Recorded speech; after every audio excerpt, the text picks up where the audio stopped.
Tidak dipungkiri, pengeluaran yang dialokasikan untuk akomodasi pendukung seperti makan minum hingga biaya kampanye jika ingin menjadi kepala daerah itu tidaklah sedikit. Namun bagaimana jika tak memiliki harta berlimpah dan hanya mengandalkan amanah, kejujuran, peduli sesama, dan selalu takut akan asap yang maha kuasa? Apakah itu cukup? Adalah Nasrun Mokodongan, petani pribumi warga Desa Sapa, Kecamatan Tenga, Kabupaten Minahasa Selatan, Provinsi Sulawesi Utara ini terbilang unik. Bagaimana tidak? Sebagian besar warga di tanah kelahirannya ini mengimpikan dirinya menjadi kepala desa. Bahkan tak tanggung-tanggung, nyaris sebagian besar biaya kampanye dan lainnya adalah partisipasi simpatisan dari warga. Terbukti saat kampanye 8 Oktober lalu, gelombang pendukungnya bak tanggul air raksasa yang jebol. Tumpah ruah bersorak meneriakan singkatan nama dan nomor urutnya. Nakoda 03. Tua muda semua ikut happy menyambut calon pemimpin baru Desa Sapa untuk 6 tahun ke depan ini. Menurut saya selaku generasi milenial, semoga kampung ini bisa menjadi sejahtera dan berkembang. Kami dari simpatisan berharap untuk kemajuan Desa Sapa Timur lebih baik atau lebih maju.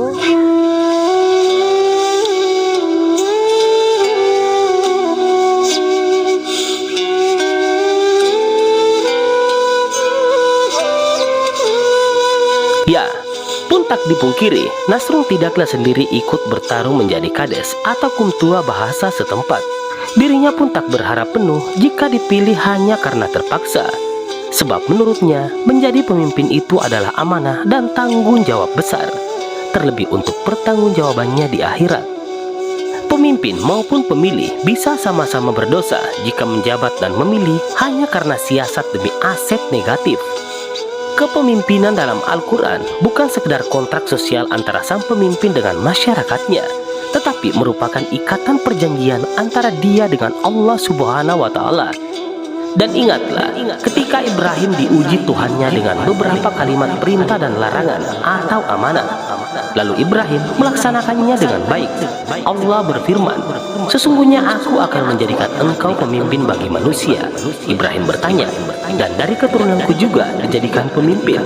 Tanya Ibrahim. Allah Subhanahu wa Ta'ala menjawab, "Janji amanatku ini tidak berhak diperoleh orang zalim." Bahkan Nabi Shallallahu Alaihi Wasallam pernah menjawab ketika seseorang meminta jabatan kepada beliau, di mana orang itu berkata, "Ya Rasulullah, berilah kepada kami jabatan pada salah satu bagian yang diberikan Allah kepadamu." Maka jawaban Rasulullah Shallallahu Alaihi Wasallam, "Demi Allah, kami tidak mengangkat seorang pada suatu jabatan kepada orang yang menginginkan atau ambisi pada jabatan itu."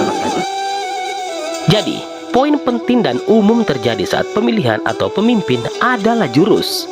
Ya, tak sedikit jurus rayuan harus dipersiapkan demi mendapatkan suara terbanyak pada hari H atau pemilihan.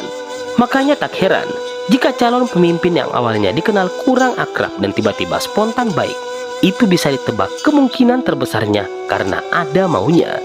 Terus, apakah ada yang menjamin karakternya tak berubah saat duduk di kursi pemerintahan kelak? Apakah akan tetap menegur sapa dan murah senyum seperti saat kampanye atau sebelum terpilih menjadi pemimpin? Kepemimpinan adalah amanah, titipan Allah Subhanahu wa Ta'ala, bukan sesuatu yang diminta apalagi dikejar dan diperebutkan. Sebab kepemimpinan melahirkan kekuasaan dan wewenang yang gunanya semata-mata untuk memudahkan dalam menjalankan tanggung jawab melayani rakyat. Semakin tinggi kekuasaan seseorang, hendaknya semakin meningkatkan pelayanan kepada masyarakat, bukan sebaliknya, digunakan sebagai peluang untuk memperkaya diri, bertindak zalim dan sewenang-wenang. Balasan dan upah seorang pemimpin sesungguhnya hanya dari Allah Subhanahu wa Ta'ala di akhirat kelak, bukan kekayaan dan kemewahan di dunia. Jadi ingat, mau pilih Nasrun Mokodongan nomor urut 3 maupun nomor urut lainnya, ikuti kata hati Anda. Jangan hanya karena tergiur sesuatu dan tak amanah. Akan seperti apa desa Anda untuk jangka panjang? Jadi untuk ke depan nanti, saya akan berjuang bersama-sama masyarakat untuk saya bawa bersama-sama dalam menunjang program pemerintahan ke depan sesuai atau setelah saya terpilih nanti. Itu terutama di bidang kelautan, pertanian yang saya akan bawa nanti bersama masyarakat melalui musyawarah. Sekian, wassalamualaikum warahmatullahi wabarakatuh.